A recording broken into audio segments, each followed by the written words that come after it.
आता काल मी काही होमवर्क दिले होते.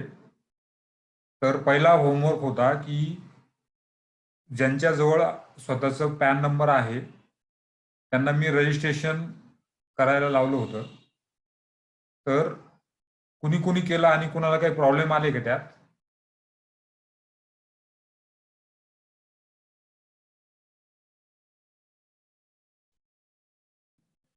चॅट बॉक्समध्ये टाका कुणी कुणी केलंय आणि काही त्याच्यामध्ये प्रॉब्लेम असतील तर विचारा.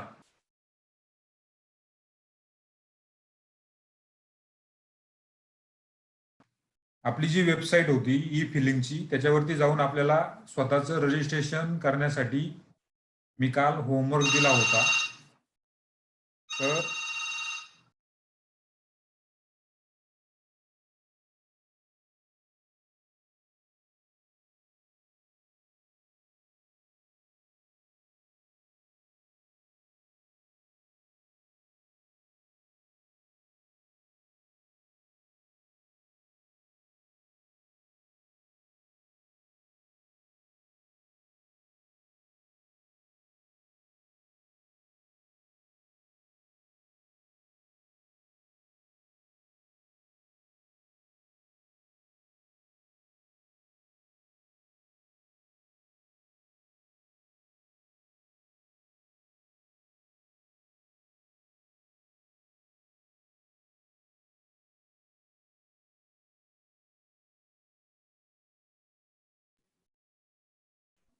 ऑलरेडी रजिस्टर आहे. No problem, no problem.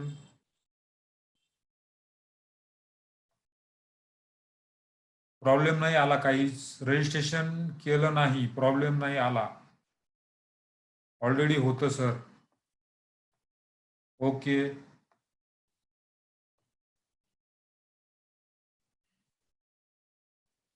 आणि दुसरा मी होमवर्क दिला होता की जे आपले ITR फॉर्म आहे, ITR 127, ते डाउनलोड करून त्याचा स्टडी करायला मी सांगितलं होतं. तर ते किती लोकांनी केलं download?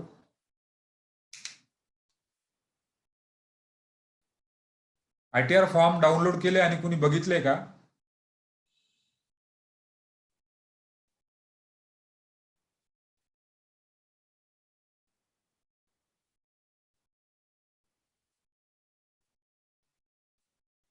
ITR 1, ITR 2, ITR 4 study केला. ओके. योगेश चिखले सांगताय की ITR 1, ITR 2, ITR 4 स्टडी केला. बाकी कुणी कुणी स्टडी केला ITRचा? ITR 1, 2 केलं. फॉर्म 1 स्टडी केला.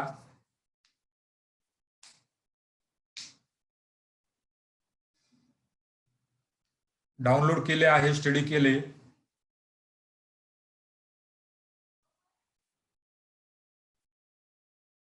जो काही आपण होमवर्क देतो तो जर तुम्ही त्याच दिवशी केला, कारण आपल्याला संध्याकाळी पण वेळ असतो आणि दुसऱ्या दिवशी 6 वाजेपर्यंत पण वेळ असतो, तर लगेच त्याच्या ज्या काही क्युरी आहेत त्या सेशनमध्ये आपण डिस्कस करत जाऊ. त्यामुळे होमवर्क जो आहे आपल्याला 24 आवर्सचा वेळ असतो. त्याच्यामध्ये जो काही होमवर्क आपण देतो तो केला पाहिजे. ओके. काल जे आपण बघितलं होतं हेड्स ऑफ इन्कम, याच्यामध्ये जे 5 हेड होते, income from salary, income from house property, income from business and profession, capital gain आणि इन्कम फ्रॉम अदर सोर्स. याच्यामध्ये सगळ्या हेडचं इन्कम एकत्र करून मग आपण त्याचे डिडक्शन घेऊन मग टॅक्सेबल इन्कम काढतो. आणि हे जे काही कॅपिटल गेन हेड आहे त्याच्यासाठी स्पेशल टॅक्सेशनचे रेट आहे ते पण आपण काल डिस्कस केले. आणि एका हेड खाली जर लॉस असेल आणि दुसऱ्या हेड खाली प्रॉफिट असेल तर त्याची ऍडजस्टमेंट कशी करायची ते पण आपण बघितलं. आता सर्वात महत्वाचं की ह्या सगळ्या हेडची ऍडजस्टमेंट करून आपल्याकडे लॉस शिल्लक राहिला तर त्या लॉसचं काय करायचं? जर प्रॉफिट इन्कम असेल तर आपल्याला गव्हर्नमेंटला टॅक्स भरावा लागतो. परंतु एखाद्या वर्षी आपल्याला लॉस झाला तर त्याचं काय करायचं? आणि मध्ये आता लॉकडाऊन मध्ये इतक्या पोस्ट व्हॉट्सअपवरती फिरत होत्या की सरकार प्रॉफिट झाला तर टॅक्स घेतं, परंतु आता लॉकडाऊनमुळे कोरोनामुळे बिझनेसमध्ये खूप लॉस आहे. त्या लॉसमध्ये सहकार भागीदारी नसतं. जसं प्रॉफिटमध्ये टॅक्स भरायला लावतं, तसं लॉसमध्ये सरकार काहीही रिलीफ देत नाही. तर तसं नाहीये. आपला बिझनेसमध्ये जर लॉस झाला, तर तो लॉस पुढच्या वर्षात कॅरी फॉरवर्ड होतो आणि पुढच्या वर्षी जर प्रॉफिट झाला, तर त्या प्रॉफिटमधनं अगोदर मागच्या वर्षीचा लॉस कमी करायचा आणि उरलेल्या याच्यावरतीच पुढच्या वर्षी आपल्याला टॅक्स भरावा लागतो. त्याला कॅरी फॉरवर्ड ऑफ लॉस असं म्हणतात.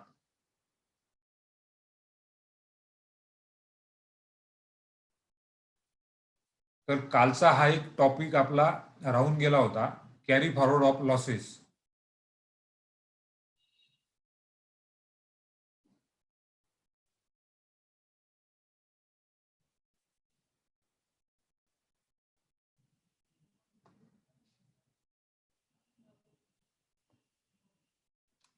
राहुल तोष्णेवाल, तुम्ही हँड रेज करू नका. तुमची काय क्युरी असेल ती चॅट बॉक्समध्ये टाका.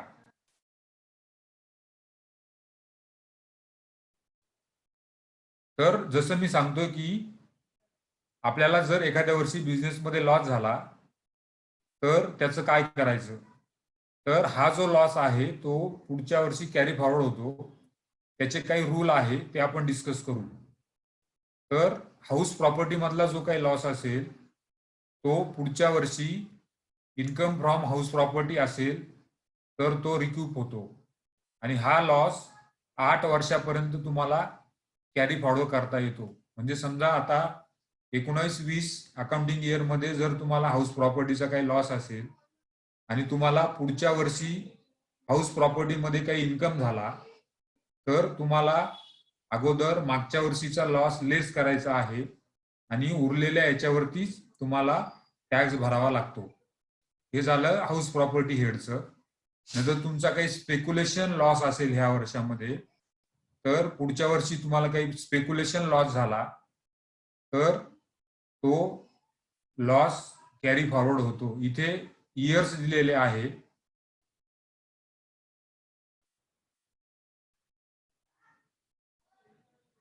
किती वर्षापर्यंत तो लॉस कॅरी फॉरवर्ड होतो हे इयर्स दिलेले आहे आणि पुढच्या वर्षामध्ये कुठल्या हेड खाली तो रिकूप होतो ते पण दिलेलं आहे.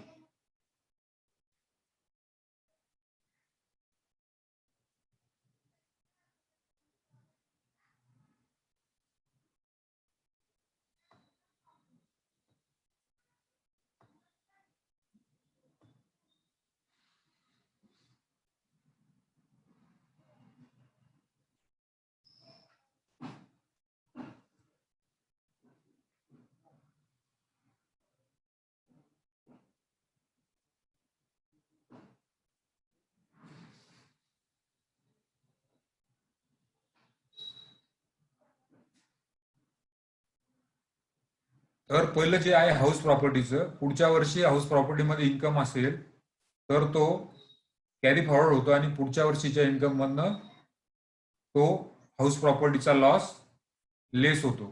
असं त्या वर्षापासून म्हणजे ज्या वर्षात लॉस आहे त्या वर्षापासून पुढे 8 वर्ष तो कॅरी फॉरवर्ड होतो. समजा ह्या वर्षी 19-20ला माझा हाऊस प्रॉपर्टीचा लॉस आहे 1,00,000 रुपये आणि पुढच्या वर्षी प्रॉफिट आहे 50,000.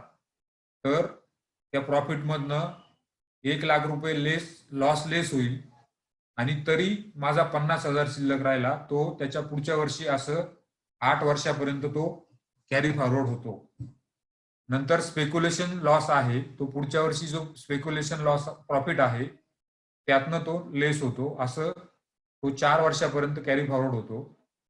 नंतर नॉन स्पेक्युलेशन बिझनेस असेल त्याच्यामध्ये डेप्रिशिएशन लॉस असेल तर तो पुढच्या वर्षी एनी इन्कम मधनं रिक्यूप होतो आणि त्याला काही लिमिट नाही. म्हणजे तो पुढे तुम्हाला प्रॉफिट होत असेल तर तो कितीही वर्ष कॅरी फॉरवर्ड होतो.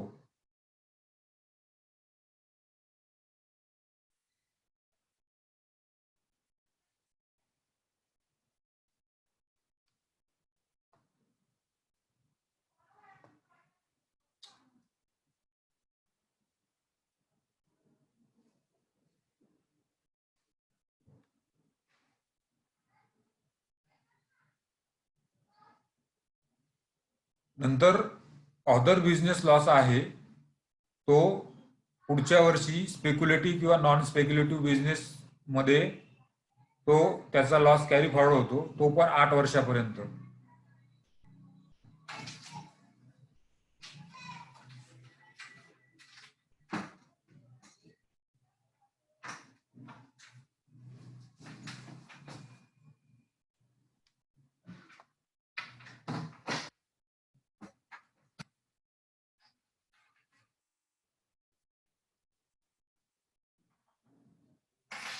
नंतर शॉर्ट टर्म कॅपिटल लॉस आहे तो पुढच्या वर्षी शॉर्ट टर्म किंवा लॉंग टर्म कॅपिटल गेन मधनं रिक्यूप होतो, असं 8 वर्षापर्यंत.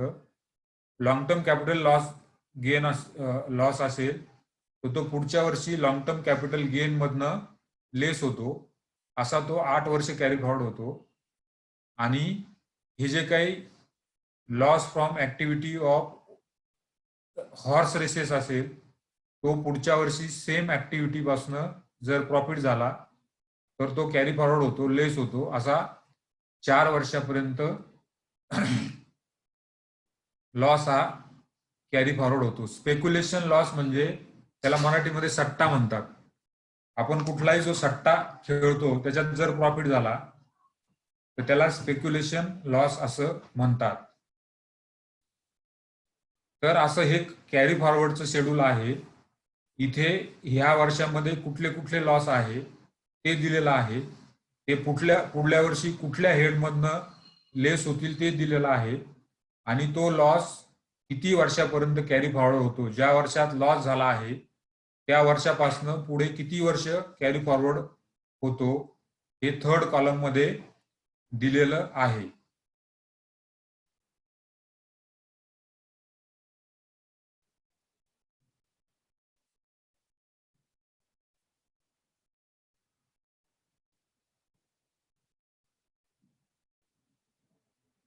आता लॉस कॅरी फॉरवर्ड करायचा असेल तर सर्वात महत्वाची कंडिशन आहे की ज्या वर्षाचं तुमचं लॉसचं रिटर्न आहे ते विदिन ड्यू डेट गेलं पाहिजे. जर विदिन ड्यू डेट रिटर्न नसेल तर तुमचा लॉस कॅरी फॉरवर्ड होत नाही. याचा अर्थ असा की माझं समजा 19-20 मध्ये बिझनेसचा लॉस आहे आणि मला तो पुढच्या वर्षी 20-21 मध्ये कॅरी फॉरवर्ड करायचा आहे, परंतु सर्वात पहिली कंडिशन आहे की मला 19-20चं जे रिटर्न आहे, जे काही इन्कम टॅक्स डिपार्टमेंटनी ड्यू डेट ठरवून दिलेलं आहे त्या ड्यू डेट मध्येच मला रिटर्न भरावं लागेल. ड्यू डेटच्या नंतर रिटर्न भरलं बिलेटेड रिटर्न त्याला म्हणतात. तर बिलेटेड रिटर्न असेल तर तुमचा लॉस कॅरी फॉरवर्ड होत नाही. तुम्हाला जर लॉस कॅरी फॉरवर्डचा बेनिफिट पाहिजे असेल तर तुमचं इन्कम हे तुमचं रिटर्न हे विदिन ड्यू डेट असणं गरजेचं आहे. तर हा कालच्या याच्यामधला एक टॉपिक राहून गेला होता कॅरी फॉरवर्डचा. बाकी काल आपण हेड्स ऑफ इन्कम बघितले, प्रत्येक हेडचं डिस्कशन केलं, इंटर हेडच्या ऍडजस्टमेंट बघितल्या आणि इंटर हेड ऍडजस्टमेंट करून जरी लॉस उरला तर तो कसा कॅरी फॉरवर्ड होतो हे आपण इथे बघितलं.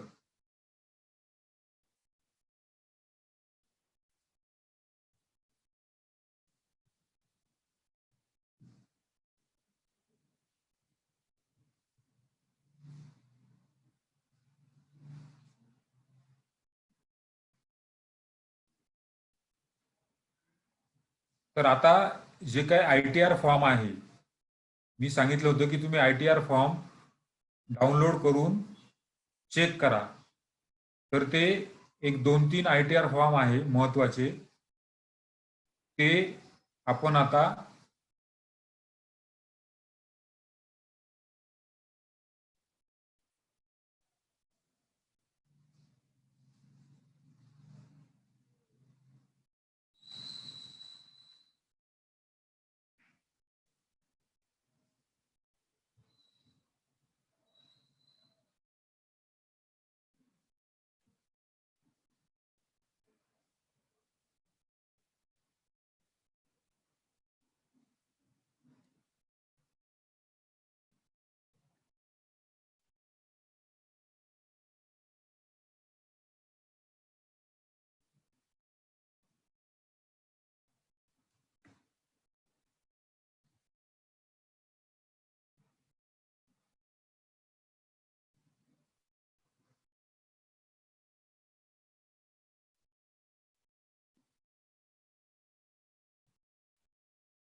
फॉर्म ओपन केलाय, दिसतोय का सर्वांना?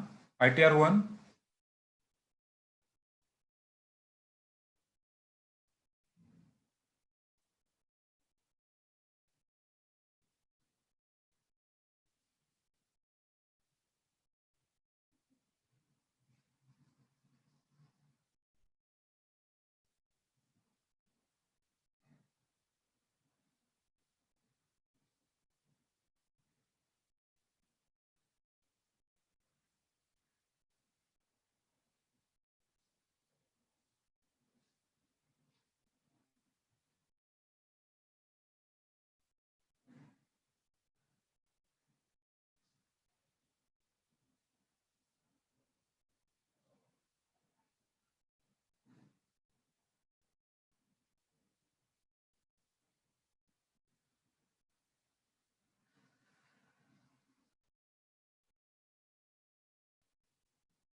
आता दिसतोय ITR-1.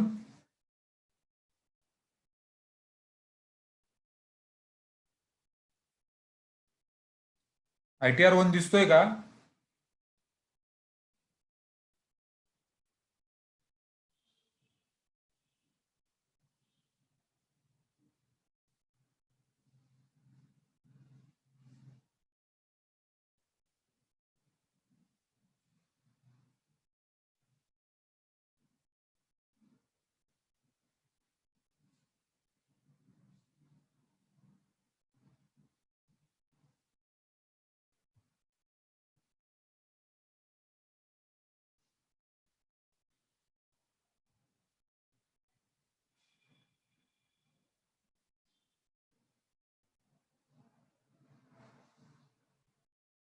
ITR-1 दिसतोय का?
आता दिसतोय ITR-1?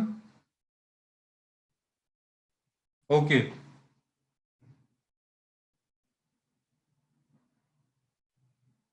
तर हा इन्कम टॅक्स रिटर्न फॉर्म आहे, ITR-1.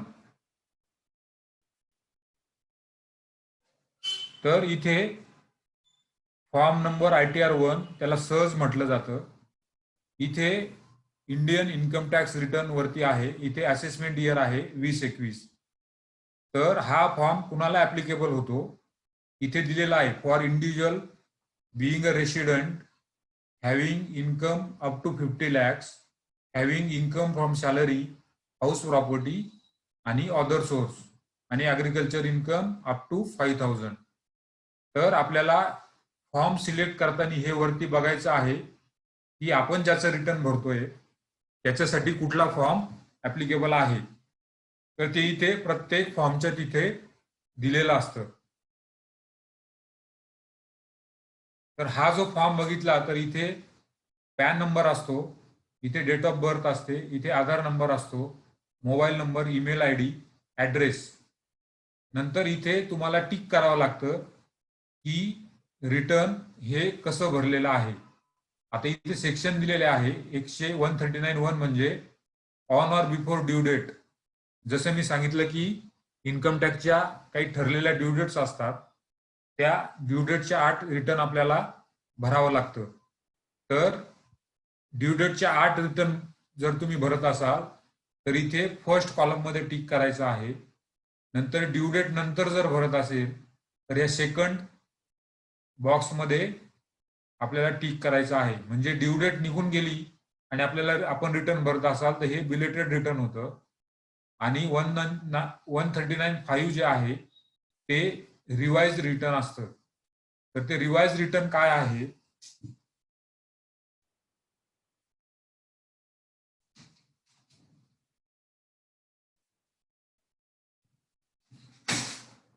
तर रिवाइज रिटर्न म्हणजे आपण रिटर्न सबमिट केलं आणि आपल्याला नंतर लक्षात आलं की त्याच्यामध्ये काही मिस्टेक आहे, तर आपल्याला ते रिटर्न रिवाइज करता येतं. आणि तो रिवाइजचा पिरियड असतो 1 वर्ष. म्हणजे ओरिजिनल रिटर्न च्या डेट पासनं 1 वर्षापर्यंत आपल्याला रिटर्न रिवाइज करता येतं इन्कम टॅक्सचं.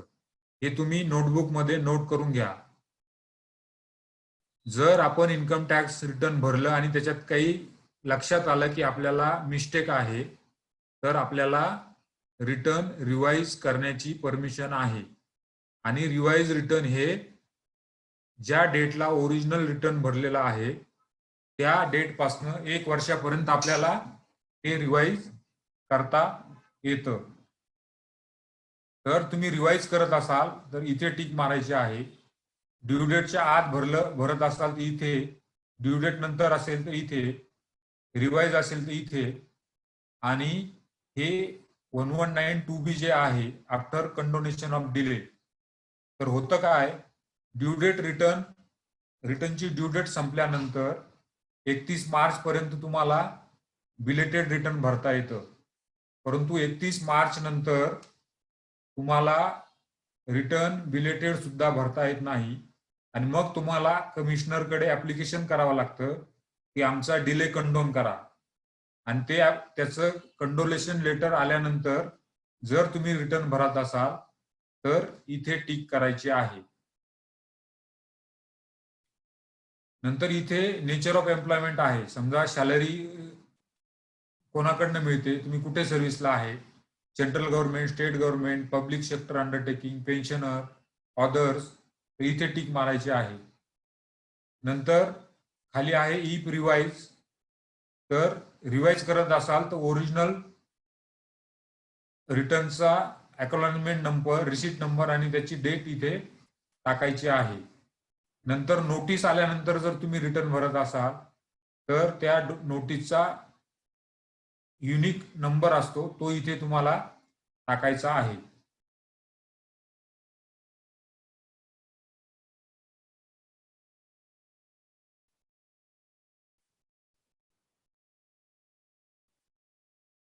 आता सर्वात महत्वाचं इथे एक दिलेलं आहे, have you deposited aggregate amount of exceeding 1 rupees exceeding 1 crore in 1 more or current account during the previous year. म्हणजे तुम्ही जर तुमच्या करंट अकाउंटला वर्षभरामध्ये 1 कोटीच्या वरती जर कॅश डिपॉझिट केली असेल तर तुम्हाला इथे त्याची अमाऊंट द्यायची आहे, किती डिपॉझिट केले. Can you please explain condonation of delay. आता एक उदाहरण घ्या. असेसमेंट इयर समजा 2021 आहे, म्हणजे अकाउंटिंग इयर 19-20. तर 19-20 ह्या अकाउंटिंग इयरची रिटेन ड्यू डेट आहे 30 नोव्हेंबर 2020 आणि तुम्ही 30 नोव्हेंबर 2020 पर्यंत रिटर्न भरलं नाही तर ते रिटर्न तुम्हाला बिलेटेड जे रिटर्न आहे, लेट रिटर्न आहे, ते भरण्याची परमिशन तुम्हाला असते 31 मार्च 21 पर्यंत. म्हणजे ड्यू डेट आहे 30 नोव्हेंबर 2020. मी अकाउंटिंग इयर 19-20चं बोलत आहे की जे 31 मार्च 20ला अकाउंटिंग इयर संपला आहे त्याची ड्यू डेट आहे 30 नोव्हेंबर 2020 आणि 30 नोव्हेंबर 2020 नंतर तुम्हाला 31 मार्च 21 पर्यंत म्हणजे जे काय असेसमेंट इयरचा शेवटचा दिवस आहे 31 मार्च 2021 तोपर्यंत तुम्हाला बिलेटेड रिटर्न भरता येतं विदाऊट कंडोनेशन. म्हणजे विदाऊट इन्कम टॅक्स डिपार्टमेंटची परमिशन घेऊन तुम्हाला 31 मार्च 21 पर्यंत रिटर्न भरता येतं. जर तुम्हाला 31 मार्च 21 नंतर रिटर्न भरायचा आहे तर तुम्हाला तो डिले कंडोन करावा लागतो. म्हणजे तुम्हाला ऍप्लिकेशन करावं लागतं इन्कम टॅक्स डिपार्टमेंटकडे की आमच्याकडनं चुकून हे रिटर्न राहून गेलं, आम्ही 31 मार्च 21 पर्यंत सुद्धा भरलं नाही, तर ह्या कारणामुळे आमच्याकडनं ते राहून गेलं असं ऍप्लिकेशन करावं लागतं. आणि ते जर कन्सिडर झालं, त्यांना पटलं की तुम्ही ह्या कारणामुळे रिटर्न भरू शकत नाही आणि त्यांनी रिटर्न परमिशन दिली, त्याला कंडोनेशन ऑफ डिले असं म्हणतात. तर ती रिटर्न परमिशन आल्यानंतर मग तुम्ही ते रिटर्न भरू शकता. एकदा का 31 मार्च 2021 संपली की तुम्हाला तिथे ऑनलाईन विंडो असते की जिथे आपण रिटर्न सबमिट करतो, तिथे ऑप्शन बंद होऊन जातं. मला वाटतं आता हे क्लिअर झालं असेल की कंडोनेशन काय आहे. तर हे मी डिस्कस करत होतो की तुम्ही तुमच्या करंट अकाउंटमध्ये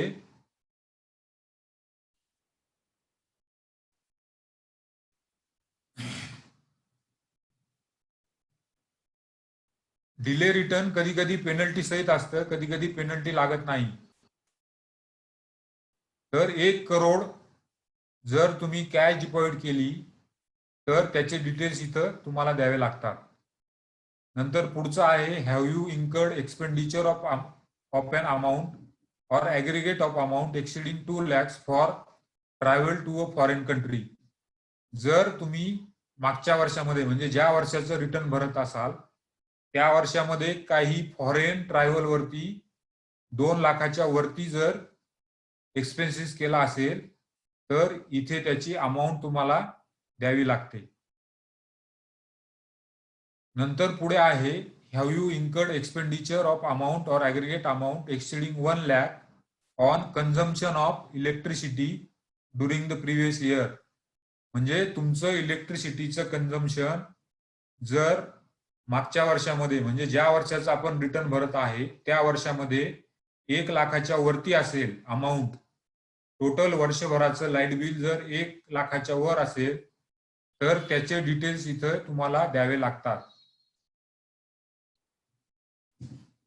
हे बेसिक इन्फॉर्मेशन इथे वरती आहे.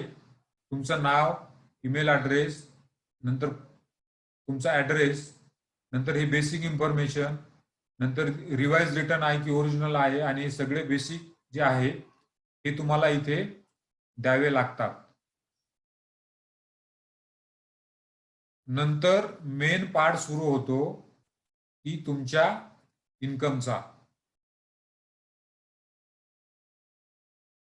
तर जे काही आपण हेड्स ऑफ इन्कम 5 डिस्कस केले काल, म्हणजे salary, house property, business profession, capital gain आणि इन्कम फ्रॉम अदर सोर्स. तर इथे त्याचे हेड्स तुम्हाला रिटर्न मध्ये दिसतात. पहिलं जे आहे सॅलरी और पेन्शन, इथे ग्रीन याच्यामध्ये हेडचे इन्कम दिलेले आहे, त्या हेडचं नाव दिलेलं आहे. लेफ्ट हँड साईडला जे काही ग्रीन आहे तिथे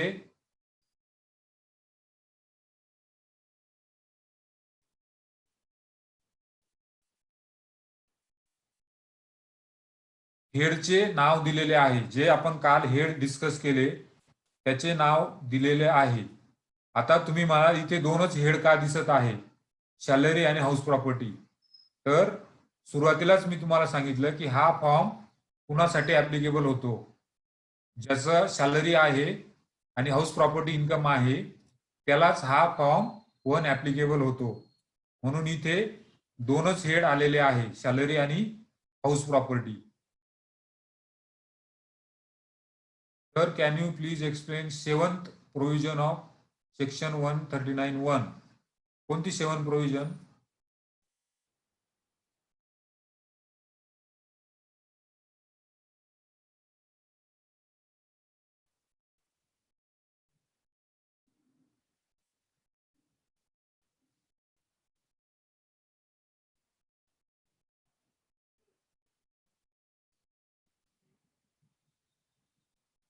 हे काय 7 प्रोव्हिजन म्हणजे काय?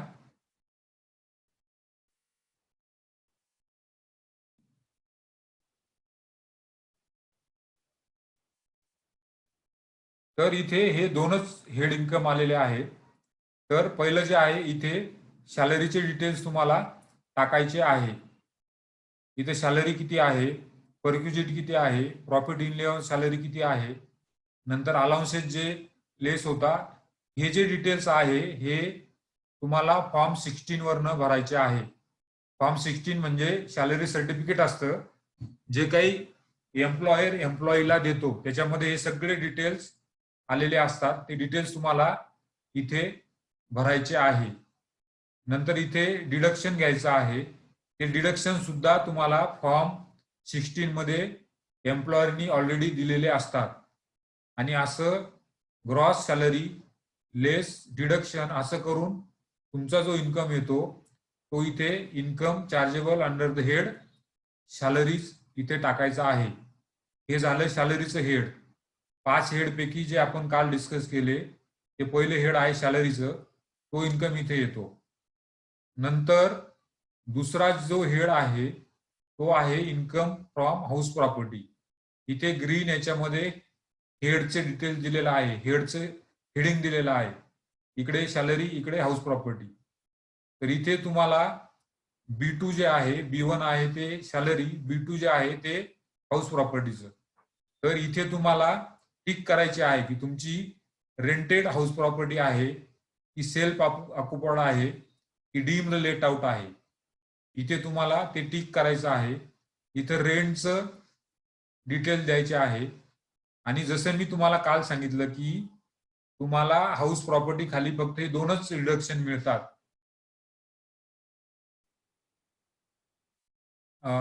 Tax paid to local authorities म्हणजे जो काही म्युन्सिपल टॅक्स असेल त्याचं इथं डिडक्शन मिळतं. नंतर 30% जे काही अॅन्युअल व्हॅल्यूचे किंवा रेंटच्या डिडक्शन मिळतं ते इथं घ्यायचं आहे. आणि तुम्ही हाऊस प्रॉपर्टीसाठी जर लोन घेतलेलं असेल तर त्याचं इंटरेस्ट इथे घ्यायचं आहे. काल जे आपण हाऊस प्रॉपर्टी हेड खाली डिस्कस केलं ते तुम्हाला आठवत असेल की फक्त 3च डिडक्शन हाऊस प्रॉपर्टी खाली आपण घेऊ शकतो. पहिला आहे म्युन्सिपल टॅक्स, जो काही आपण लोकल अथॉरिटीला देतो. दुसरा आहे 30% जे काही स्टँडर्ड डिडक्शन आहे ते रेंट अमाऊंटच्या 30% असतं. आणि तिसरं जे आहे, तुम्ही जर ती प्रॉपर्टी घेण्यासाठी बँकेचं लोन घेतलं असेल तर त्या लोनचं डिडक्शन इथे आपल्याला मिळतं. जे काय आपण काल हाऊस प्रॉपर्टी हेड खाली डिस्कशन केलं ते 10 डिडक्शन इथे घ्यायचे आहे. आणि ते डिटेल्स तुम्हाला इथं टाकल्यानंतर इथे तुम्हाला income under the head house property येतो. नंतर तिसरं हेड इथे दिलेलं आहे B3, income from other source. इथे जर तुम्हाला काही इन्कम असेल तर त्याचे इथं डिटेल्स टाकायचे आहे. जसे की तुम्हाला बँकेचं इंटरेस्ट मिळालं, काही कमिशन मिळालं, जे काही आपण अदर सोर्स मध्ये डिस्कस केलं ते जर इथे असेल तर ते इथे टाकायचं आहे. त्याच्या अगेन्स्ट काही एक्सपेन्सेस असेल तर ते इथे टाकायचे आहे. आणि सगळं झाल्यानंतर मग इथे ग्रॉस टोटल इन्कम इथे दिलेला आहे बघा. B4 ह्या याच्या खाली ग्रॉस टोटल इन्कम म्हणजे B1, B2 आणि B3 ची टोटल इथे ग्रॉस टोटल इन्कम हा तुम्हाला घ्यायचा आहे. आणि मग याच्यातनं डिडक्शन जे आहे एटीचे, ते डिडक्शन आपल्याला इथे घ्यायचे आहे. एटीसी, एटीसीसी जे काही डिडक्शन आहे ते तुम्हाला इथे टाकायचे आहे. हे डिडक्शनचा आपण सेपरेट सेशन आहे. ते कुठले कुठले डिडक्शन मिळतात, किती मिळतात ते आपण बघणार आहोत. परंतु ते डिडक्शन इथे लेस करायचे आहे.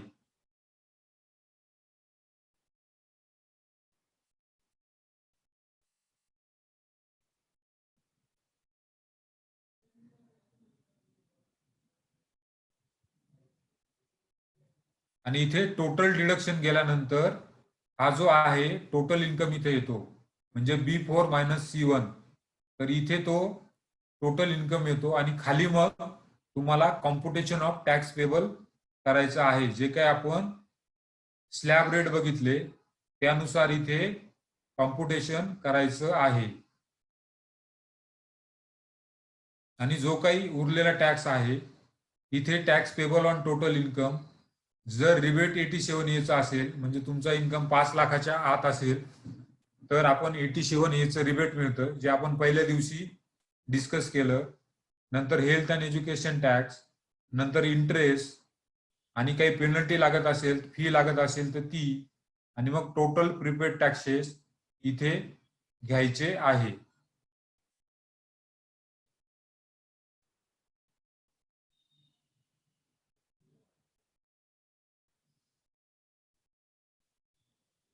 आणि मग जो तुम्हाला उरलेला टॅक्स आहे तो चलनाने पे करायचा आहे.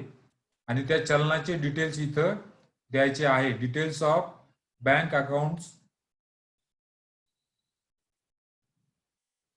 नाही, चलनाची डिटेल खाली आहे. इथे तुमचे जे काही बँक अकाउंट आहे त्याचे डिटेल्स इथे तुम्हाला द्यायचे आहे. कुणाचा जर रिफंड असेल तर इथे जर तुम्ही 4-5 बँक अकाउंटचे नंबर दिले असतील तर तुम्हाला कुठल्या बँक अकाउंटला रिफंड पाहिजे ते इथे टिक करायचं आहे. Refund account for, select account for refund credit.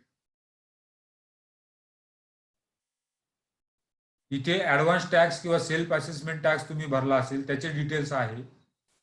नंतर इथे TDS चे डिटेल्स टाकावे लागतात. म्हणजे हे टॅक्सेसचे डिटेल आहे, चलनाचे डिटेल्स आहे, TDS चे डिटेल्स आहे.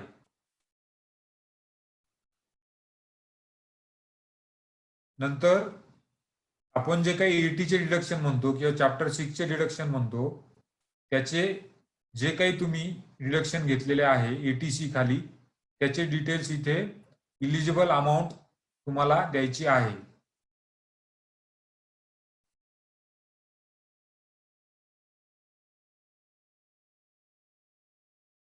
आणि इथे आपल्याला कोणाचं रिटर्न आहे त्याचं नाव वगैरे आणि सिग्नेचर वगैरे. आता सिग्नेचर इथे फारशी जरुरी नाही, कारण आपण ई फाईल करणार आहोत, तर सिग्नेचरची इथे काही गरज नाही. तर असा हा ITR 1 आहे जो आपण आता डिस्कस केला. याच्यामध्ये हा कुणाला ऍप्लिकेबल होतो हे तुम्हाला बघायचं आहे आणि मग तुम्हाला हे डिटेल्स टाकायचे आहे. हा PDF फॉर्म स्टडीसाठी आहे. तुम्हाला काल मी सांगितलं की जो एक्सेल मधला फॉर्म आहे तो कुठून डाउनलोड करायचा. तो डाउनलोड केल्यानंतर तुम्हाला इथे म्हणजे टाकता येतं, इन्फॉर्मेशन टाकता येते. इथे हा PDF फॉर्म आहे, तो एक्सेलचा फॉर्म आहे, तो तुम्हाला टाकता येतो. आता ITR 1 मध्ये कोणाला काही प्रॉब्लेम असेल तर विचारा.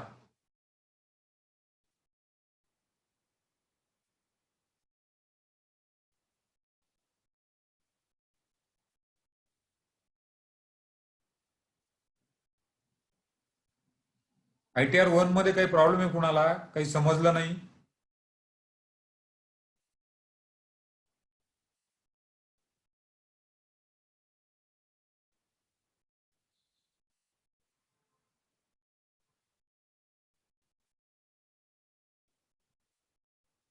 आवाज येतोय माझा?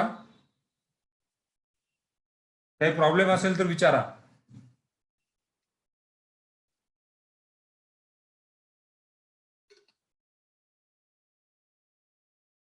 How many times can we revise ITR return? फक्त एकदाच रिवाइज, एकदाच करता येतो. राजाराम विचारत आहे की सर फॉर्म कुठे सबमिट करायचा फिल अप केल्यावर ते आपण बघणार आहोत. ITR फिलिंग हा सेपरेट आपण एक सेशन आहे त्याच्यात बघणार आहोत. पहिलं फिल कसा करायचा ते तुम्ही बघा, म्हणजे भरायचा कसे डिटेल्स ते तुम्ही समजून घ्या. एकदा एक्सेल फॉर्म तुम्ही डाउनलोड केल्यानंतर तो भरायचा कसा ते बघा. तो भरल्यानंतर व्हॅलिडेट करावा लागतो आणि त्याची फाईल जनरेट होते, ती आपल्याला अपलोड करावी लागते. ते सगळं प्रॅक्टिकल आपण बघणार आहोत. फक्त हे तुम्ही समजून घ्या की इथे काय काय इन्फॉर्मेशन तुम्हाला भरावी लागते.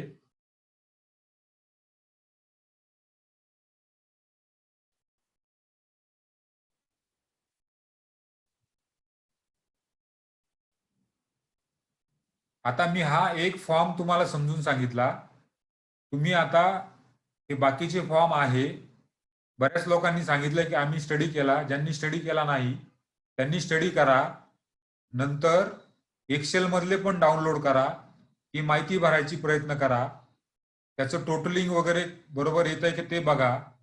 काही अंदाजे अमाऊंट घ्या आणि तुम्ही तो फॉर्म भरा. जितकं तुम्ही प्रॅक्टिस कराल तितकं तुम्हाला त्याच्यामध्ये परफेक्शन येईल.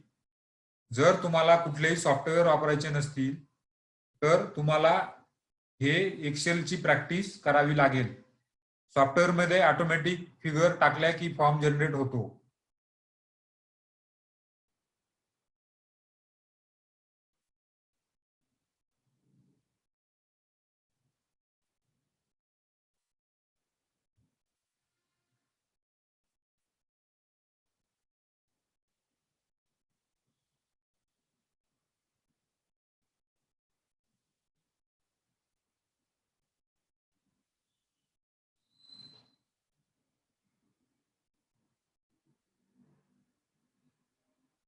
मी एक नवीन स्क्रीन ओपन केली, दिसते सर्वांना?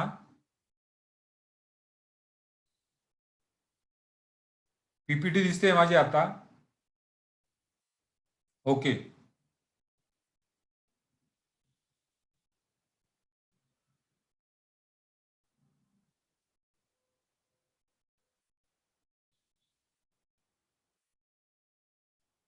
आता इन्कम टॅक्स मध्ये एक प्रिझम्पटिव्ह टॅक्सेशन आहे. तर ते काय ते आपण आता बघणार आहोत. याला प्रिझम्पटिव्ह टॅक्सेशन असं म्हणतात. आता प्रिझम्पटिव्ह टॅक्सेशन का गरजेचं आहे, तर त्याचे काही कारण आहेत. हा जो इन्कम टॅक्सचा सेक्शन 44A आहे तो असं सांगतो की तुम्हाला compulsory books of accounts maintain करावे लागतात बिझनेसचे.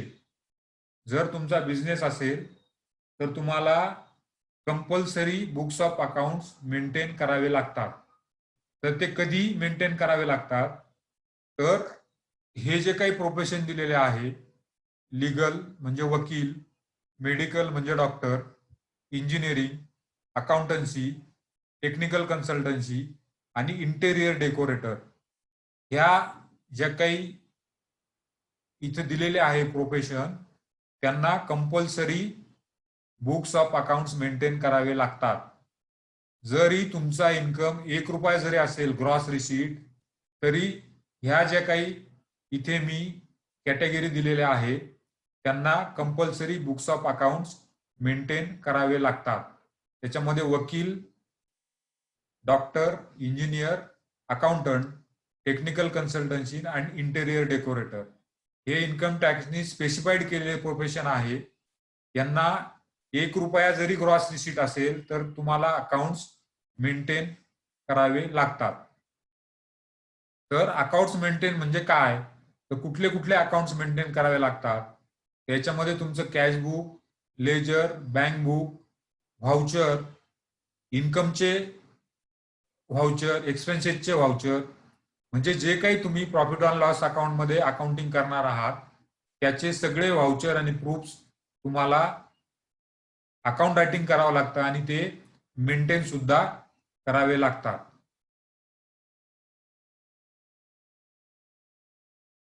Sir why this sectors have to maintain accounts. आता इन्कम टॅक्सनी हे काही स्पेसिफाईड प्रोफेशन आहे त्यांच्यासाठी ऍक्ट मध्ये हे दिलेलं आहे की तुम्हाला compulsory books of accounts maintain करावे लागतात. याला काही लॉजिक नाही.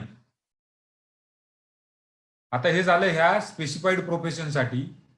दुसरे जे आहे त्यांच्यासाठी सुद्धा तुम्हाला compulsory books of accounts maintain करावे लागतात.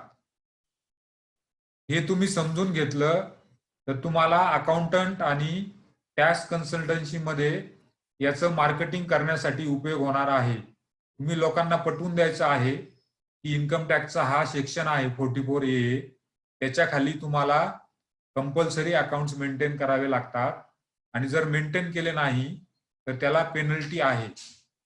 तर हे जे प्रोफेशन आहे त्यांना ₹1 जरी ग्रॉस रिसीट असेल तर तुम्हाला अकाउंट मेंटेन करणं गरजेचं आहे. हे प्रोफेशन सोडून जे बाकीचे आहे त्यांच्यासाठी जर तुमचा इन्कम 2.5 लाखाच्या वर गेला आणि ग्रॉस रिसीट 10 लाखाच्या वर गेल्या तर तुम्हाला अकाउंट्स मेंटेन करणं गरजेचं आहे, कंपल्सरी. म्हणजे एखाद्याचा बिझनेस आहे आणि त्याचा इन्कम 2.5 लाखाच्या वर गेला आणि टर्नओव्हर 10 लाखाच्या वर गेला, म्हणजे दोन्हीपैकी कुठलंही एक झालं तरी तुम्हाला अकाउंट्स मेंटेन करणं गरजेचं आहे. आणि कंपनी, कोऑपरेटिव्ह सोसायटी, ट्रस्ट यांच्यासाठी काहीही लिमिट नाही. म्हणजे हे जे आहे लीगल, मेडिकल, इंजिनिअरिंग यांच्यासारखंच यांना ₹1 जरी ग्रॉस रिसीट असेल तरी कंपल्सरी अकाउंट्स मेंटेन करावे लागतात. हे लक्षात आलं अकाउंट मेंटेनन्सचं? याच्यात काही क्युरी असेल ते विचारा लगेच.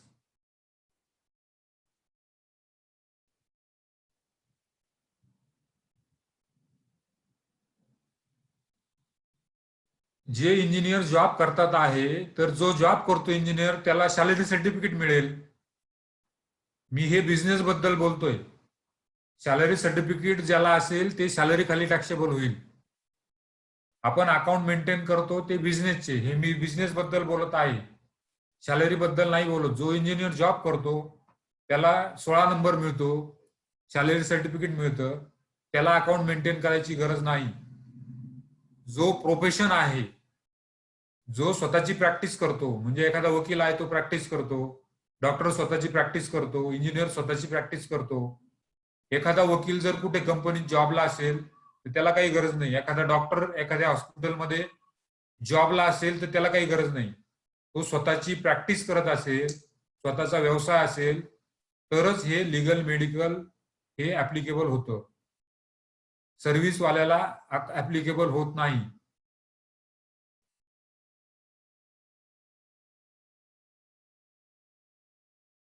इन्कम 2.5 लाख म्हणजे नेट इन्कम, बरोबर. काल आपण बघितलं ग्रॉस आणि नेट प्रॉफिट. तर नेट इन्कम 2.5 लाख असेल किंवा gross receipt turnover 10 lakh exceed होत असेल तर अकाउंट मेंटेन करायचे आहे. दोन्हीपैकी कुठलंही एक झालं म्हणजे एखाद्याचा 2.5 लाख नेट इन्कम असेल आणि 7च लाख जर टर्न असेल तरी त्याला मेंटेन करावे लागतील. यस, प्रोपायटर किंवा एखादी लीगल पार्टनरशिप फर्म पण असेल, पार्टनरशिप फर्मला सुद्धा हे लागू होतं. आणि खाली मी दिलेलं आहे कंपनी, कोऑपरेटिव्ह सोसायटी, ट्रस्ट यांना काही लिमिट नाही, यांना compulsory books of accounts maintain करावे लागतात.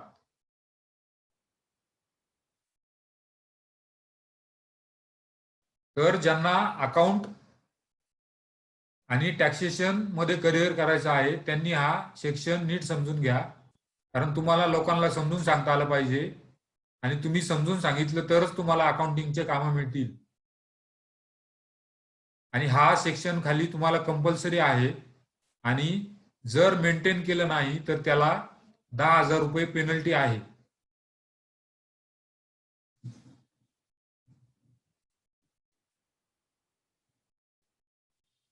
आता हा कंपल्सरी बुक्स मेंटेनचा विषय समजून घेतल्यानंतर आपण आता प्रिझम्पटिव्ह टॅक्सेशनकडे वळू. तर हा सेक्शन 44AD आहे. हा सेक्शन 44AD खाली जरी वरती आपण बघितलं की तुम्हाला बुक्स ऑफ अकाउंट्स मेंटेन करायचे आहे, परंतु हा सेक्शन सांगतो की तुम्ही बुक्स ऑफ अकाउंट्स मेंटेन केले नाही तरी चालेल. तर केव्हा ऍप्लिकेबल होईल? तर हा ऍप्लिकेबल होतो इंडिव्हिज्युअलला, एचयूएफला आणि पार्टनरशिप फर्मला. पार्टनरशिप फर्म मध्ये सुद्धा LLP ला लागू होत नाही, या तिघांनाच. नंतर याच्यामध्ये कोणते बिझनेस ऍप्लिकेबल आहे? ऑल बिझनेस, फक्त स्पेसिफाईड प्रोफेशन नाही, नंतर कमिशन अँड ब्रोकरेज नाही, एजन्सी बिझनेस नाही, आणि plying of hiring or leasing goods carriers म्हणजे जे ट्रान्सपोर्टर आहे त्यांना हा सेक्शन ऍप्लिकेबल होत नाही. आणि हा सेक्शन ऍप्लिकेबल होतो ज्याचा टर्नओव्हर 2 कोटी पर्यंत आहे, त्याला हा सेक्शन ऍप्लिकेबल होतो. तर आता तुम्हाला हा सेक्शन सांगतो की तुम्ही बुक्स ऑफ अकाउंट्स मेंटेन केले नाही तरी चालतील. केव्हा? तर तुम्हाला 8% इन्कम हा दाखवायचा आहे. तुमचा नेट प्रॉफिट किती पण असू, तुम्ही 8% जर इन्कम दाखवला आणि 6% जर इन्कम दाखवला तर तुम्हाला बुक्स ऑफ अकाउंट्स मेंटेन करण्याची गरज नाही. 8% केव्हा? जर तुमचा टर्नओव्हर जर कॅशमध्ये असेल, सगळे सेल किंवा ग्रॉस रिसीट कॅशमध्ये असेल, तर तुम्हाला 8% टर्नओव्हरच्या ग्रॉस रिसीटच्या नेट प्रॉफिट, नेट इन्कम दाखवायचा आहे.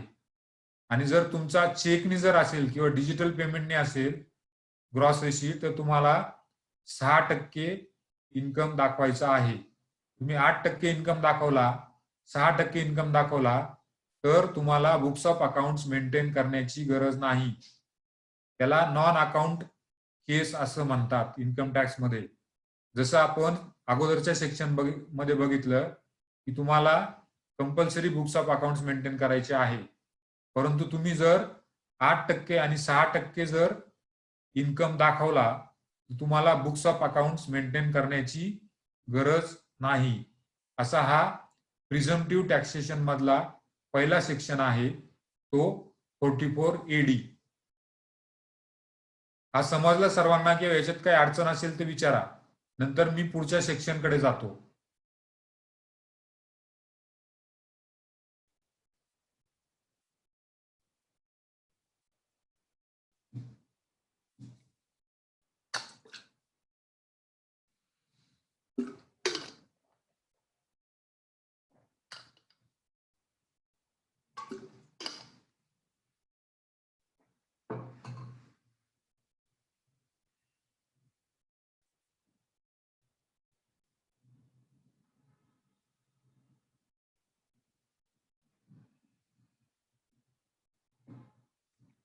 हे 8% आणि 6% लक्षात आलं? 8% केव्हा दाखवायचं आणि 6%? जर तुमचा सेल किंवा तुमच्या बिझनेसच्या रिसीट जर कॅशमध्ये असतील तर 8% नेट प्रॉफिट दाखवायचा, आणि तुमचा चेकने येत असेल, डिजिटल पेमेंटने येत असेल तर 6% दाखवायचा. म्हणजे कॅशमध्ये जर तुम्ही टर्नओव्हर करत असाल तर तुम्हाला 2% एक्स्ट्रा दाखवावा लागतो नेट प्रॉफिट. आणि तुमचा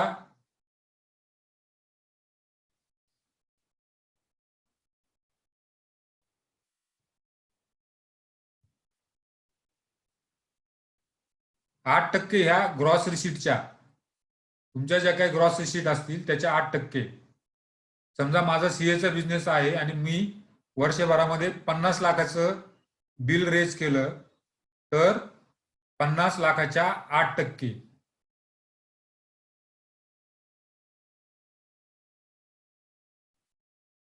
जे हँड रेज करताय त्यांनी प्लीज चॅट बॉक्स मध्ये क्वेरी टाका.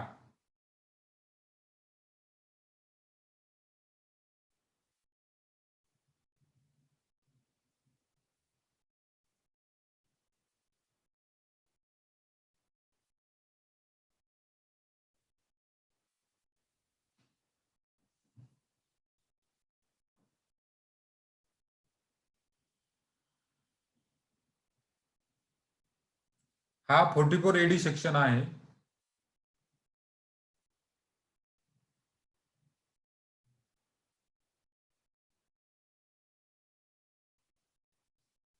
बरोबर. 5 लाख इंटू 8 डिवायडेड बाय 100 म्हणजे तुमचे 5 लाख जर ग्रॉस एसेट असतील तर divide by 100 into 8 multiply by 100 आणि divide by 100 multiple bye 8 divide by 100.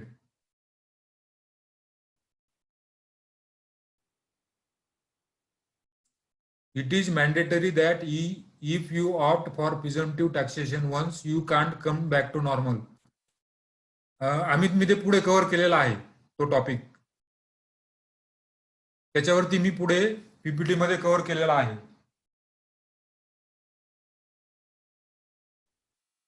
तर हा 44 AD सेक्शन आहे. दुसरा सेक्शन आहे, आता तुम्ही हा जर 44 AD घेतला तर त्याचे बेनिफिट काय आहे, तुम्हाला रेकॉर्ड मेंटेन करायची गरज नाही आणि ऍडव्हान्स टॅक्सचे जे काही इन्स्टॉलमेंट आहे, आपल्याला ऍडव्हान्स टॅक्स भरावा लागतो त्या वर्षातच. तो काय आहे तो पण पुढे टॉपिक आहे ऍडव्हान्स टॅक्सचा. तर तुम्हाला ऍडव्हान्स टॅक्स हा 4 हप्त्यामध्ये भरावा लागतो. पण तुम्ही हे जर प्रिझम्पटिव्ह टॅक्सेशन ऑप्ट केलं तर तुम्हाला फक्त एकच इन्स्टॉलमेंट ऍडव्हान्स टॅक्सचा भरावा लागतो.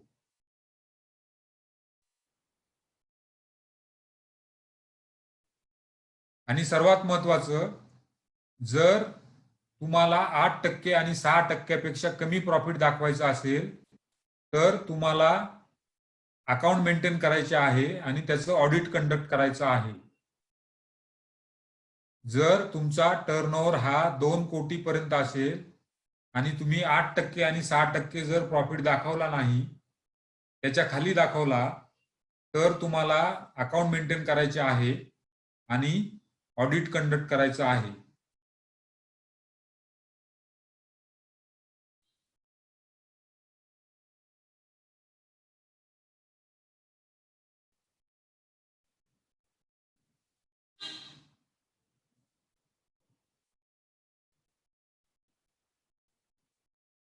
आता जो अमितनी क्वेश्चन विचारला होता की जर तुम्ही 8% आणि 6% जर प्रॉफिट दाखवला तर तुम्हाला नेक्स्ट 5 इयर साठी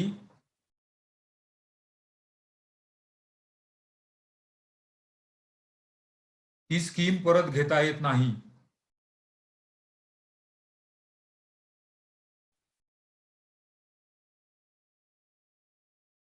समजा तुम्ही 1920 ह्या अकाउंटिंग इयर साठी ही स्कीम ऑप्ट केली. 1920 साठी समजा तुम्ही 8% किंवा 6% प्रॉफिट दाखवला आणि तुम्हाला वाटतंय 2021 साठी मला 8%पेक्षा कमी दाखवायचं आहे, तर तुम्ही दाखवू शकता. त्याच्यासाठी अकाउंट मेंटेन करा, ऑडिट कंडक्ट करा, परंतु तिथून पुढे 5 वर्ष परत तुम्हाला त्या स्कीम मध्ये जाता येणार नाही. 44 AD म्हणजे ते सेक्शनचं नाव आहे. इन्कम टॅक्स ऍक्ट 1961चा जो 44 AD आहे सेक्शन, त्याचं नाव आहे.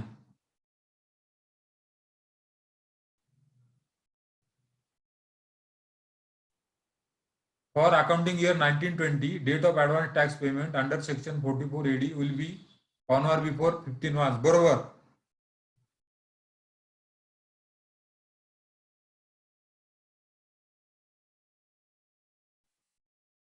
आता पुढचा सेक्शन आहे 44 ADA.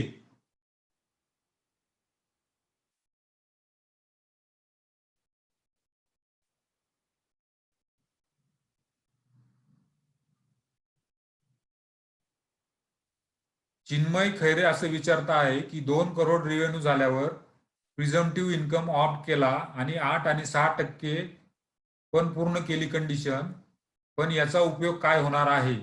याचे बेनिफिट सांगितले की तुम्ही 8% किंवा 6% टाकलं तर तुम्हाला अकाउंट्स मेंटेन करायची गरज नाही आणि ऑडिट करायची गरज नाही.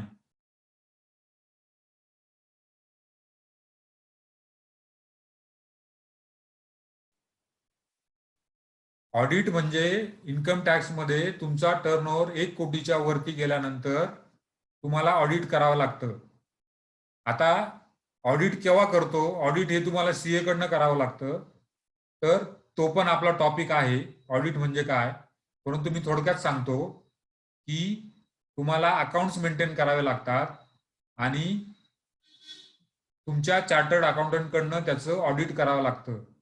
तर ऑडिटचा तो एक 44 आपलं एक फॉर्म आहे 3CD. त्या फॉर्ममध्ये इन्कम टॅक्सनी काय काय चेक करायचं हे ऑडिटरला सांगितलेलं आहे. तो चेक करतो आणि मग त्याचा ऑडिट रिपोर्ट देतो. आणि तो ऑडिट रिपोर्ट सुद्धा तुमच्या इन्कम टॅक्स रिटर्न बरोबर ई फाईल करावा लागतो.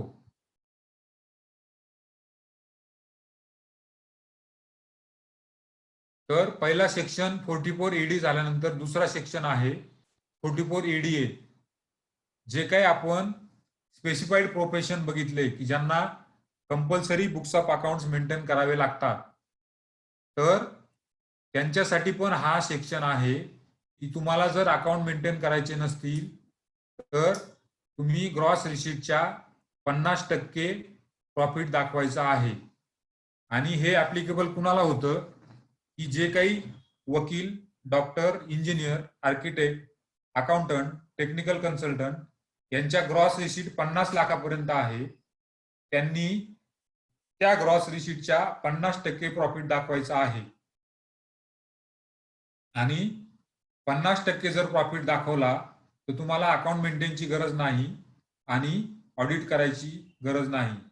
जर तुम्हाला 50% पेक्षा कमी दाखवायचं असेल तर अकाउंट मेंटेन करा आणि ऑडिट करा. परंतु हे फक्त 50 लाख ज्यांचा टर्नओव्हर आहे त्यांच्यासाठी ऍप्लिकेबल आहे.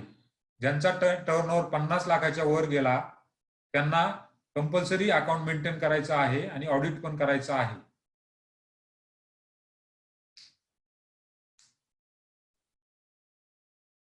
आवाज येतोय माझा?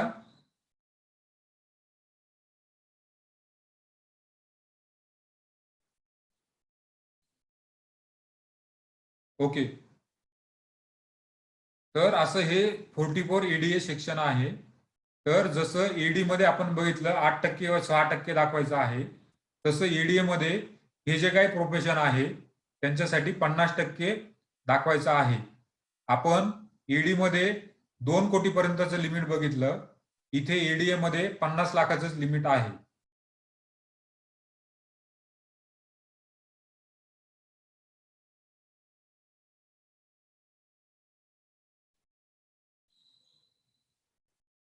Is normal tax slab applicable under section 44 EDA.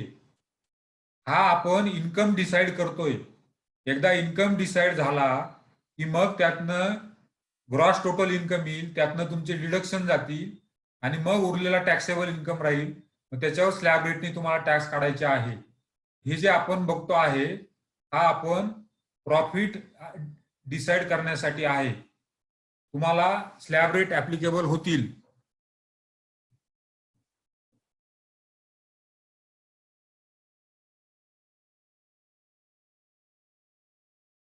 नंतर पुढचा प्रिझम्पटिव्हचा सेक्शन आहे 44 AE.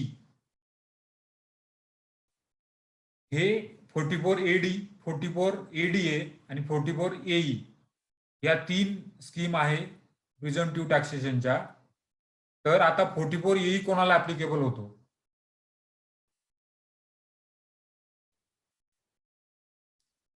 44 AD आणि 44 ADA मध्ये काय डिफरन्स आहे?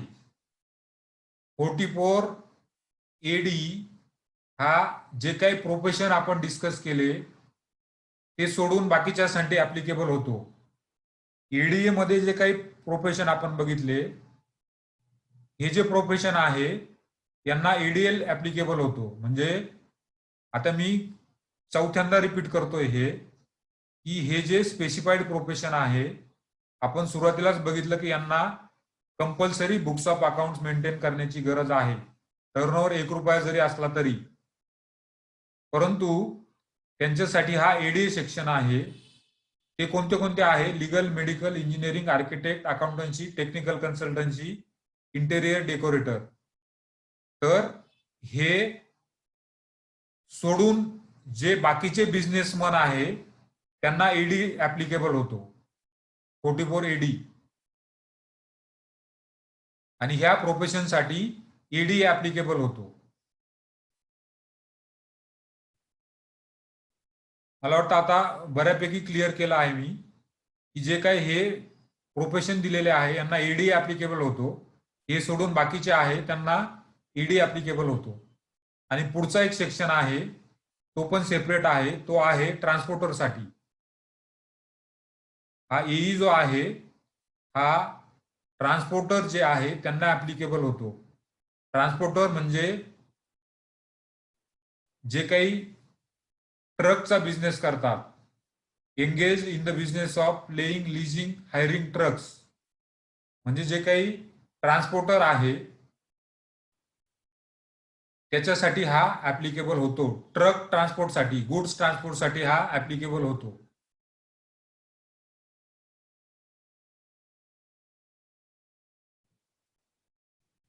Advance tax rule applicable to 44 EDA 2 तुम्ही ऑप्ट केला तर तुम्हाला एकच इन्स्टॉलमेंट भरायचा आहे. जर तुम्ही EDA ऑप्ट नाही केला तर तुम्हाला पूर्ण 4 इन्स्टॉलमेंट भरायचे आहे. आता हा ट्रान्सपोर्टरचा सेक्शन आहे तो कुणाला ऍप्लिकेबल होतो की ज्याच्याकडे 10 ट्रक आहे, who is owning not more than 10 goods carriages, म्हणजे ज्याच्याकडे 10 ट्रक आहे, 10 ट्रान्सपोर्ट व्हेकल आहे त्यालाच हा सेक्शन ऍप्लिकेबल होतो. ज्याच्याकडे 10 व्हेकलच्या वरती ट्रान्सपोर्ट व्हेकल आहे त्याला हा सेक्शन ऍप्लिकेबल होत नाही. तर याच्यामध्ये सुद्धा जसं आपण पहिल्या केसमध्ये बघितलं ईडी मध्ये तुम्ही एकतर 8% दाखवा किंवा 6% दाखवा. दुसऱ्या केसमध्ये बघितलं प्रोफेशन मध्ये आपण तुम्ही 50% दाखवा. परंतु इथे तुम्हाला इन्कम दाखवायचा आहे, तुमच्या ट्रकची कॅपॅसिटी किती आहे त्यानुसार तुम्हाला इन्कम दाखवायचा आहे. जर तुमचं हेवी गुड्स व्हेकल असेल, म्हणजे हेवी गुड्स व्हेकल म्हणजे ज्याचं वेट आहे 12,000 kg, तर त्याला तुम्हाला 1000 पर टन पर मंथ दाखवायचं आहे. आणि जर तुमचं other than heavy goods vehicle असेल, म्हणजे 12,000 kg ग्रॉस वेट पेक्षा कमी जर या व्हेकलचं वेट असेल तर त्याला 7,500 पर मंथ पर व्हेकल हे दाखवायचं आहे. हेवी व्हेकल म्हणजे 12,000 kg ज्याचं वेट आहे ज्या व्हेकलचं, त्याला 1,000 रुपये पर टन पर मंथ दाखवायचं आहे. म्हणजे समजा एखाद्या ट्रकची कॅपॅसिटी जर 10 टन असेल तर पर टन 1,000 रुपये पर मंथ दाखवायचं आहे. मग तुम्ही किती पण ट्रान्सपोर्ट करा त्याच्यामध्ये. आणि जर other than heavy good vehicle असेल, म्हणजे 12,000 kgच्या कमी वेट असेल तर तुम्हाला 7,500 पर मंथ पर व्हेकल दाखवायचं आहे.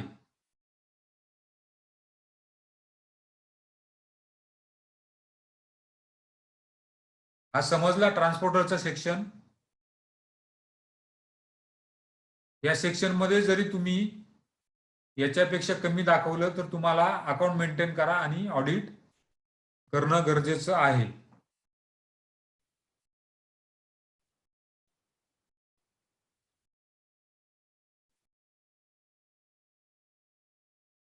जर तुम्ही हे जे काही इथं सांगितलेलं आहे 1000 पर टन पर मंथ किंवा 7,500 पर मंथ हे जर दाखवलं नाही तर तुम्हाला अकाउंट मेंटेन करणं गरजेचं आहे आणि ऑडिट कंपल्सरी करणं गरजेचं आहे.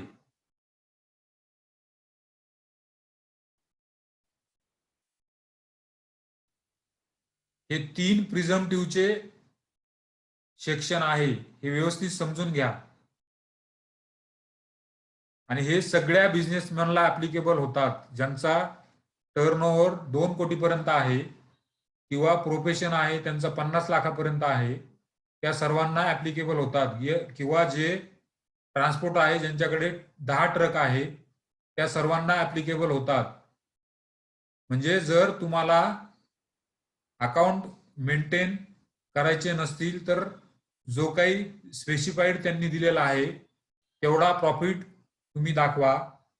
किंवा जर तुम्हाला वाटतंय की माझा प्रॉफिट त्याच्यापेक्षा कमी आहे तर तुम्हाला कंपल्सरी अकाउंट मेंटेन करायचे आहे.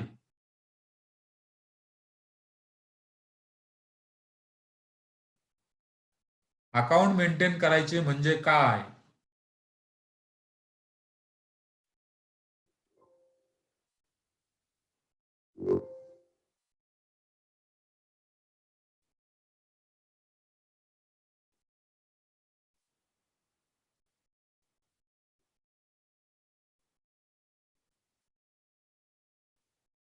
हे सुरुवातीलाच आपण डिस्कस केलं की इन्कम टॅक्स मध्ये हा सेक्शन 44A आहे.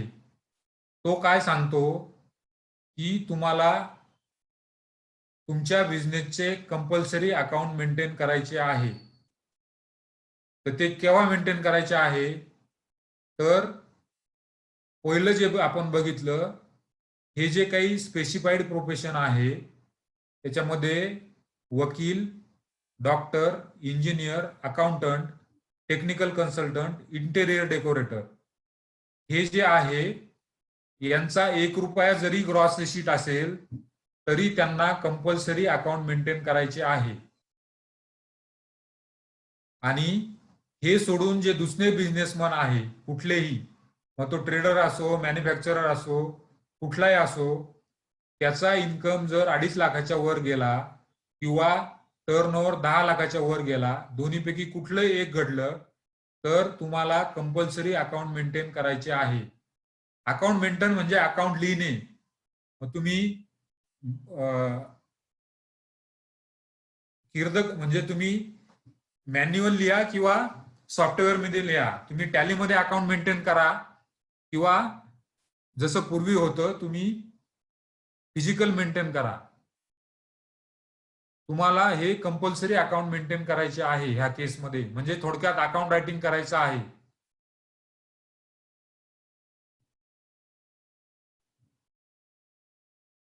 आणि जर तुम्हाला अकाउंट मेंटेन करायचे नसतील तर जे काही आपण आता 3 सेक्शन डिस्कस केले त्यानुसार तुम्हाला इन्कम दाखवायचा आहे.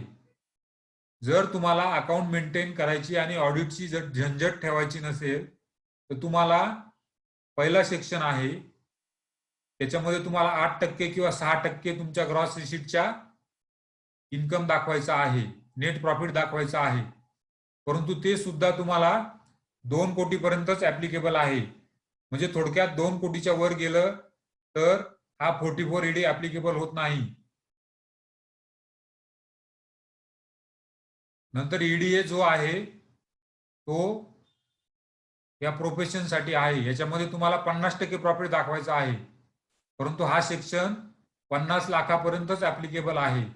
50 लाखाच्या वर जर एखाद्या डॉक्टरच्या रिसीट जर 50 लाखाच्या वर गेल्या तर हा सेक्शन ऍप्लिकेबल होत नाही. म्हणजे त्याला compulsory books of accounts maintain करायचे आहे. आणि जरी एखाद्याच्या 50 लाखाच्या पेक्षा कमी ग्रॉस रिसीट आहे परंतु त्याला वाटलं की माझ्या बिझनेसमध्ये 50% प्रॉफिट नाही तर तो कमी सुद्धा प्रॉफिट दाखवू शकतो. परंतु त्याला पटवून द्यायचं आहे की माझा प्रॉफिट 50% का बरं नाही. मग हे पटवून देण्यासाठी त्याला अकाउंट मेंटेन करायचं आणि ऑडिट करायचं. फर्स्ट केसमध्ये सुद्धा तुम्हाला जर वाटतंय की माझा इन्कम हा 8% नाही किंवा 6% नाही तर तुम्हाला पटवून द्यायचं आहे की माझा इन्कम 8% नाही किंवा 6% आहे, माझा इन्कम 2% आहे, 3% आहे. तर तो 2% कसा आला, 3% कसा आला हे तुम्हाला अकाउंट मेंटेन करून आणि ऑडिट करून प्रूव्ह करायचं आहे. आणि तसंच तिसरा जो सेक्शन आहे ट्रक ओनरचा त्याच्यासाठी सुद्धा ते ऍप्लिकेबल होतं. जर तुम्हाला वाटतंय की माझा प्रॉफिट 1000 पर टन पर मंथ नाहीये तर तुम्हाला ते अकाउंट मेंटेन करून आणि ऑडिट करून प्रूव्ह करायचं आहे. मला वाटतं आता मी बऱ्यापैकी क्लिअर केले आहे तिन्ही सेक्शन. पहिलं आपण बघितलं की कंपल्सरी मेंटेनन्स ऑफ अकाउंट बघितलं. म्हणजे अकाउंट मेंटेन करा. आणि अकाउंट मेंटेन करा म्हणजे काय काय करायचं, कॅशबुक, लेजर आणि जे काही तुमचं इन्कम असेल, एक्सपेन्सेस असेल, सेल असेल, परचेस असेल त्याचे व्हाउचर. सेलमध्ये सेल बिल, परचेसमध्ये परचेस बिल, तुमचे एक्सपेन्सेस असतील त्याचे व्हाउचर, हे अकाउंट लिहायचं पण आहे आणि त्याचे प्रूफ पण तुम्हाला मेंटेन करायचे आहे. हे इन्कम टॅक्स ऍक्ट नुसार कंपल्सरी आहे. आणि छोटे जे बिझनेसमन आहे की 2 कोटीपर्यंत आहे, त्यांना झंझट नको म्हणून हा 44ED सेक्शन काढलेला आहे की तुम्ही 8 आणि 6% प्रॉफिट दाखवा, मग तुम्ही अकाउंट मेंटेन करण्याची गरज नाही, व्हाउचर ठेवायची गरज नाही, परचेस बिल सांभाळण्याची गरज नाही, सेल बिल सांभाळण्याची गरज नाही. आणि परत लक्षात घ्या की हे फक्त इन्कम टॅक्स ऍक्ट खाली आहे. तुम्हाला ललित सरांनी जीएसटी खाली काय काय अकाउंट मेंटेन करावे लागतात ते सांगितलेलं आहे.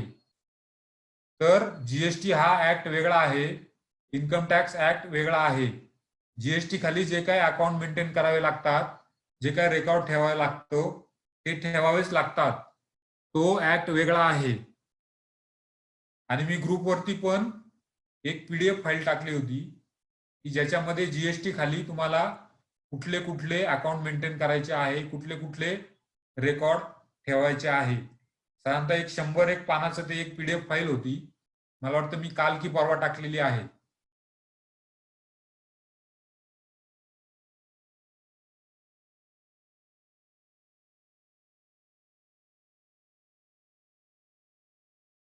Do proprietorship like artist need to maintain account? Yes. त्यांनी जर हे क्रॉस केलं असेल तर त्यांना अकाउंट मेंटेन गरजेचं आहे. जर आर्टिस्ट असेल, त्याचा इन्कम 2.5 लाखाच्या वर असेल नेट इन्कम, किंवा ग्रॉस रिसीट 10 लाखाच्या वर असेल, तर त्याला अकाउंट मेंटेन करणं गरजेचं आहे.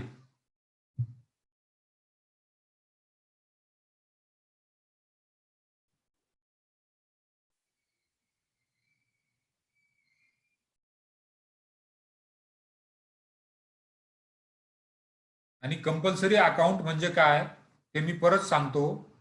मी चॅट बॉक्समध्ये टाकतोय की कंपल्सरी अकाउंट मेंटेन करणं म्हणजे काय काय मेंटेन करणं. ते तुम्ही टॅली सॉफ्टवेअरमध्ये पण मेंटेन करू शकता. त्याच्यामध्ये हे सर्व मेंटेन होतं.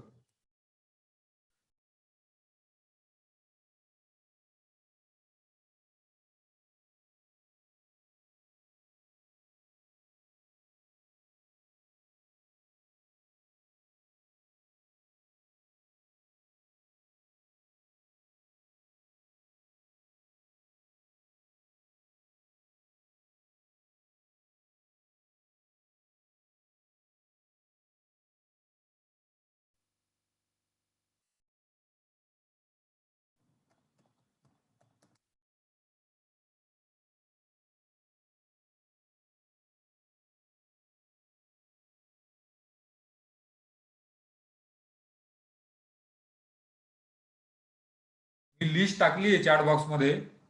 कॅशबुक लेजर ऑफ ऑल, म्हणजे जे काही तुमचे हेड असतील त्या सगळ्यांचे ledger, voucher of expenses, purchase bill, sale bill, bank account statement, हे तुम्हाला सर्व कंपल्सरी मेंटेन करायचे आहे.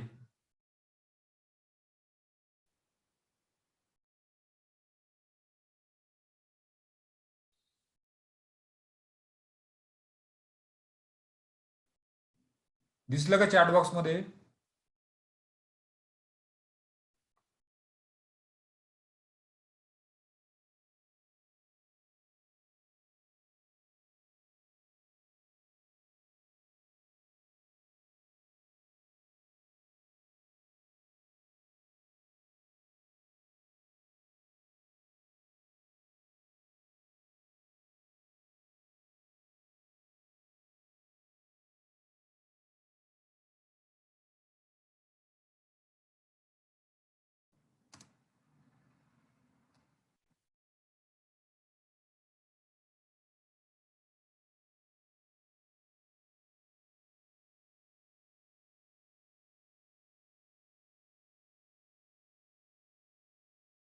चॅट बॉक्समध्ये दिसलं नाही तुम्हाला?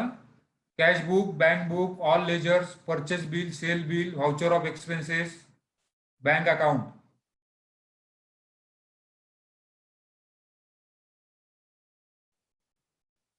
टॅलीमध्ये हे सगळं मेंटेन होतं. फक्त आपल्याला जे काही purchase bill, voucher, bank statement हे फिजिकल मेंटेन करायचे आहे.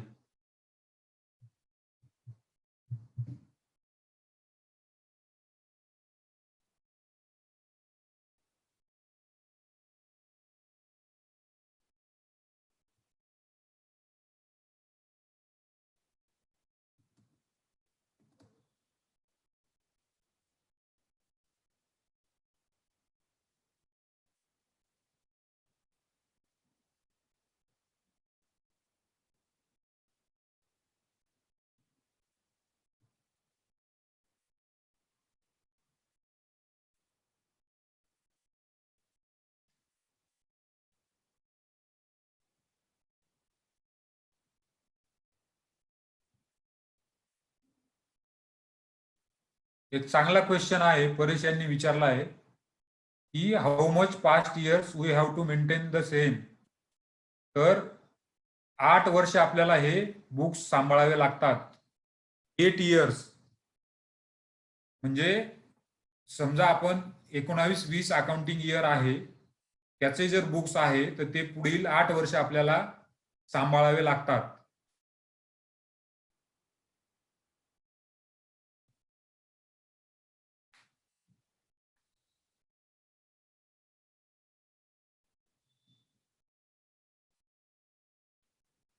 आपल्याकडे 5 मिनिट आहे अजून. कुणाला काही जनरल क्वेश्चन असतील तर विचारा.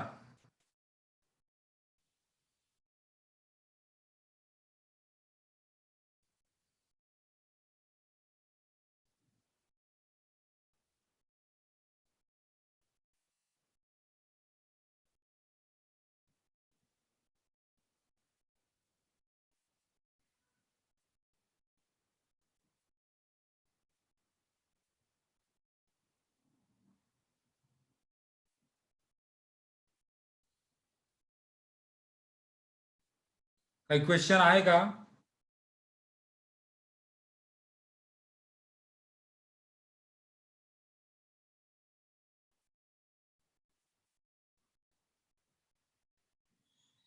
तर आज आपण काय काय डिस्कस केलं त्याचा थोडा रिव्ह्यू घेऊ आपण.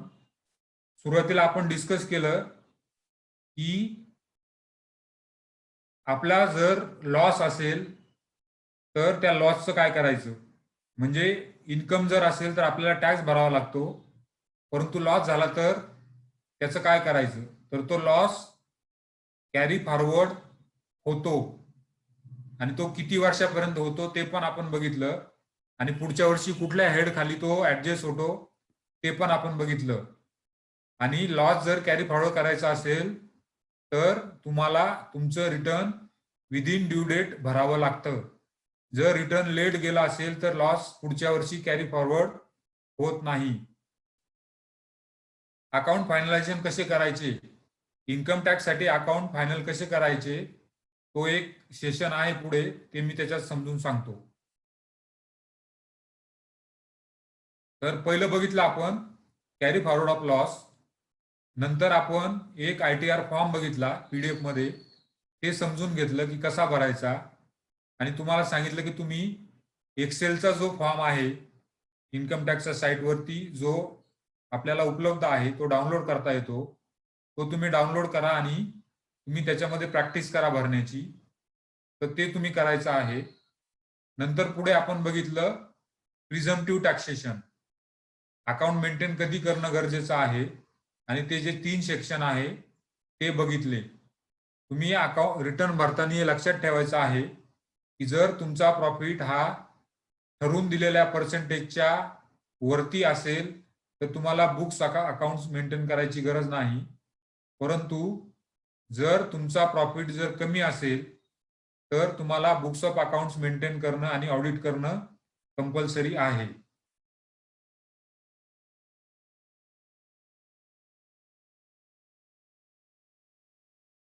अकाउंट प्री व्हॅलिडेशन नाही झालं तर रिफंड येताना काही प्रॉब्लेम येतो का? रिफंडसाठी तुम्हाला तुमचं बँक अकाउंट डिटेल्स द्यावे लागतात, आणि ते जर व्हॅलिडेशन नाही झालं तर रिफंड येत नाही.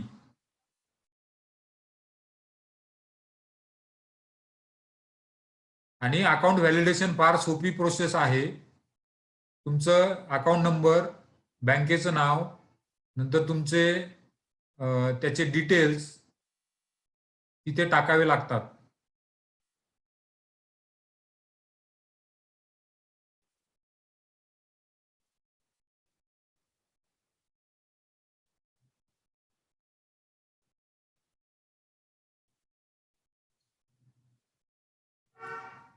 चैताली मॅडम विचारताय, if company earns profit after bearing loss for continuous years for past years, how will be the loss set off against the profit and for how many years?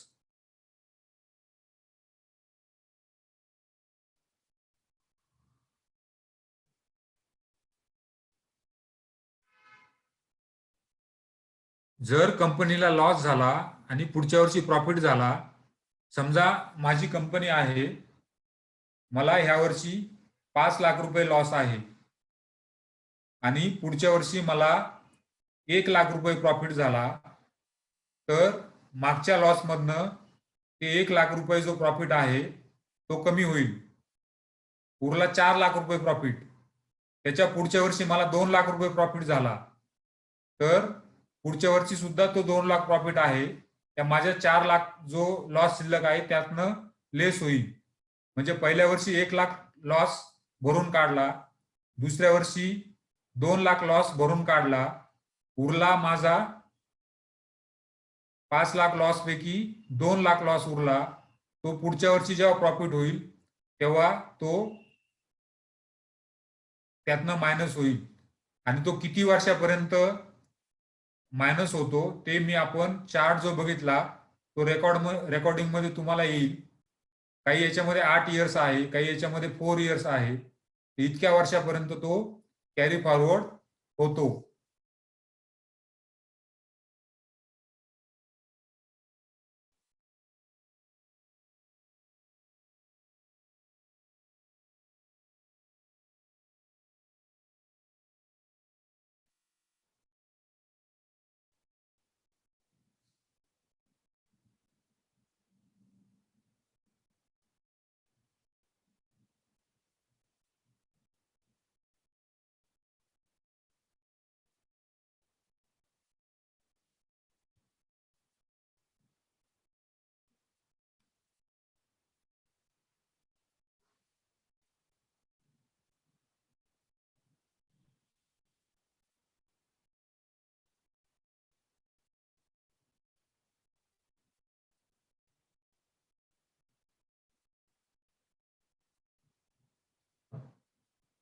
इथे परत स्क्रीनवरती मी दाखवलं आहे की हाऊस प्रॉपर्टी इन्कम 8 वर्ष carry forward होतो, business loss 8 वर्ष carry forward होतो, short term capital loss 8 वर्ष कॅरी फॉरवर्ड होतो, long term 8 years carry forward होतो आणि जे काही स्पेक्युलेटिव्ह वगैरे आहे ते 4 वर्षाचं लिमिट आहे.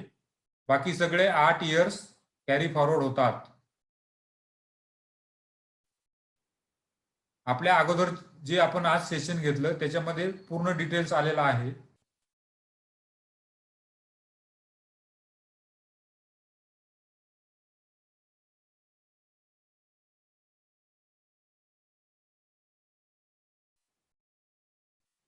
मागचे किती वर्षाचे लॉस कॅरी फॉरवर्ड होऊ शकतात? ज्या वर्षाचा लॉस आहे तिथून पुढे 8 वर्ष. समजा 19-20 मध्ये माझा 5 लाख लॉस आहे, तो तिथून पुढे 8 वर्ष होईल. 19-20-21 मध्ये परत मला लॉस झाला, समजा 10 लाख रुपये, तो 20-21 पासून पुढे 8 वर्ष.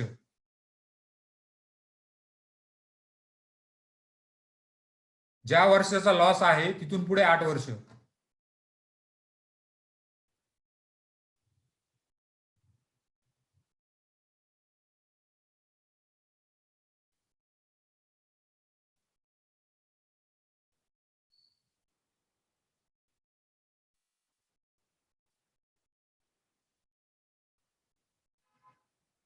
Kindly know the turnover of definition for seller of mobile recharge to ultimate consumer. तुमच्या अकाउंटला जे पैसे येतात तो टर्नओव्हर पकडला जातो.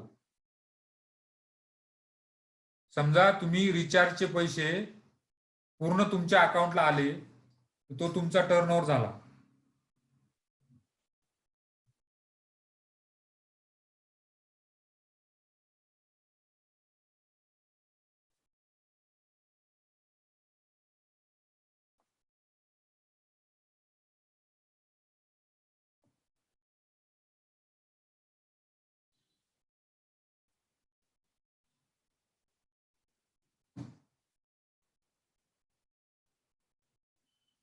व्हेरिफिकेशन करताना ऑनलाईन करण्याचं ऑप्शन निवडलं आणि आता ऑफलाईन करावं लागतंय, तर तसं केलेलं चालेल का? मला क्वेश्चन समजला नाही अपूर्वा मॅडम.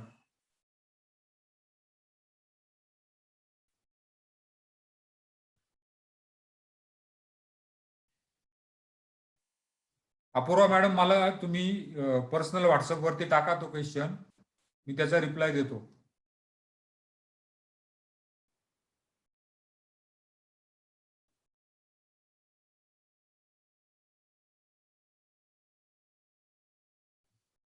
तर आज आपण इथे स्टॉप करत आहोत. उद्या चा अपडेट मी देतो. ललित सर जर उद्या असतील तर उद्या ते जीएसटी वरती घेतील आणि आपण रविवारी ऑफ घेणार होतो. समजा उद्या ललित सरांनी घेतलं नाही तर त्यांनी सांगितल्याप्रमाणे ते रविवारी घेतील.